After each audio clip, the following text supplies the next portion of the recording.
మా పరమ యెరూషలేం మినిస్ట్రీస్ ద్వారా హృదయపూర్వకమైన వందనాలు. దేవుని కృపను బట్టి మరొక ఉదయం మనమందరం ఈ రీతిగా కలుసుకునటానికి ప్రభు కృప మనకు తోడయుండి నడిపించునుగాక. పరిశుద్ధ గ్రంథంలో రాయబడిన మాటలు మనం కాసేపు ధ్యానించుకుందాం.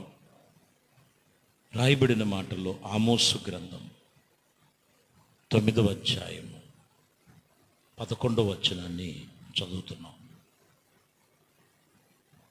పడిపోయిన దావీదు గుడారమును ఆ దినమున నేను లేవనెత్తి దాని గోడలను బాగు చేసి దానిని బాగు చేసేదను. ఏదేము శేషించిన నా నామమును ధరించి అన్యజనులందరిలో నా జనులు స్వతంత్రించుకుందురు. చివరి మాట, నా జనులు స్వతంత్రించుకుంటారు.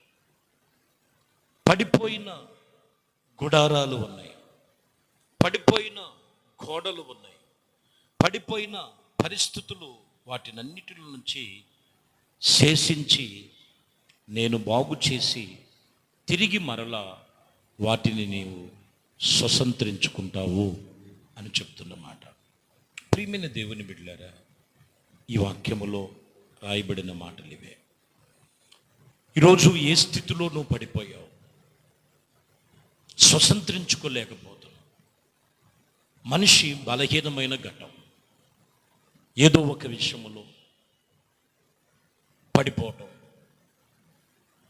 వాక్యములో విన్న వాక్యమును బట్టి ఎప్పుడైతే నువ్వు అనుసరించి నడుచుకుంటావో తిరిగి మరలా నిన్ను కడతాడు.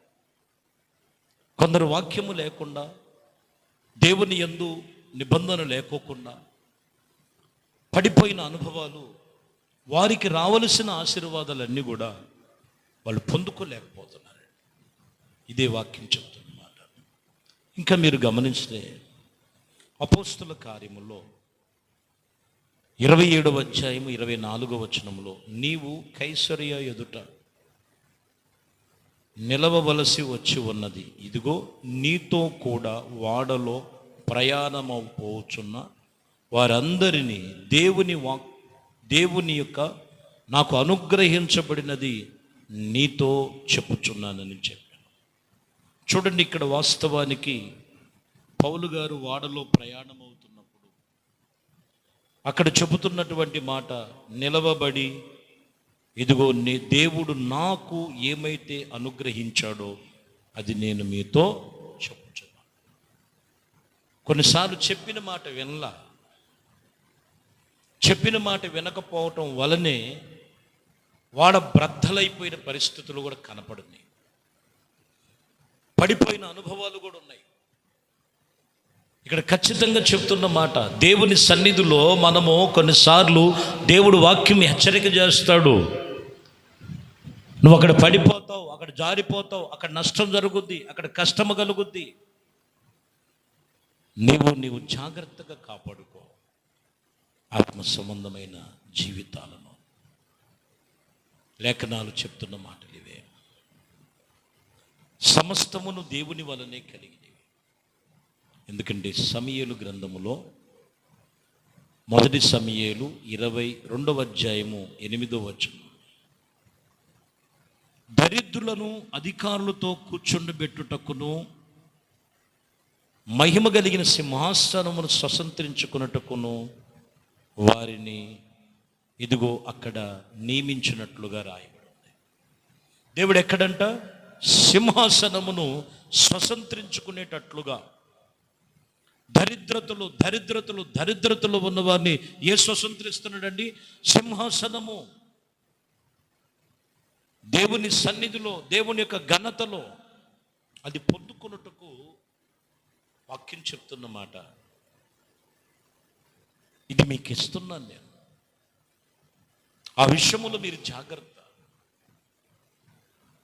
ఆయన కాదని అంటే దరిద్రత, ఆయన కాదంటే శాపం, ఆయన కాదంటే నానా విధమైన పరిస్థితులు ఉన్నాయి. ఆయన యందు భయభక్తులు కలిగి మనము జీవించటం ఏది మనకి స్వతంత్రత ఇస్తున్నాడంటే సింహాసనాన్ని ఆయనతో మనము కూర్చుండేటట్లుగా, ఆయన సన్నిధిలో ఉండేటట్లుగా సింహాసనాన్ని మనము స్వతంత్రులుగా దక్కించుకునేటువంటి అనుభవం ప్రభు మనకి ఇస్తున్నాడు. ఎందుకంటే ప్రకటన గ్రంథములో 12వ అధ్యాయములో 5వ వచనములో మీరు చదివితే, సమస్త జనులను ఇదిగో ఇనప దండనతో ఏలుచున్న ఒక శిశువు ఆమె కనగా, ఆ శిశువు దేవుని యొద్దను ఆయన సింహాసనము ఎదుటను ఇదిగో కొనుపోబడెను. ఈయన ఎవరు?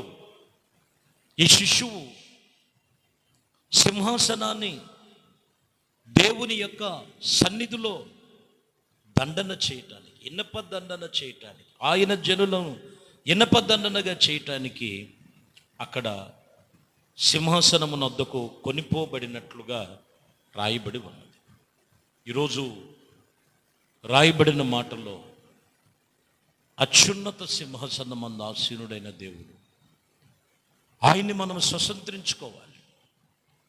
ఆయన ఎదుట మనము స్వతంత్రత మనము పొందుకోవాలంటే, వాటిని దక్కించుకోవాలంటే మనలో ఉండవలసిన త్రోవలో, నడవలసిన త్రోవలో, కీర్తనలో అంటాడు 80వ కీర్తనలో 12వ అధ్యాయంలో 12వ వచనం, త్రోవ నడుచు వారందరూ దాన్ని తెలుసుకున్నట్లు దానిని చుట్టూనున్న కంచెను నీవేళ పాడు చేస్తున్నావు.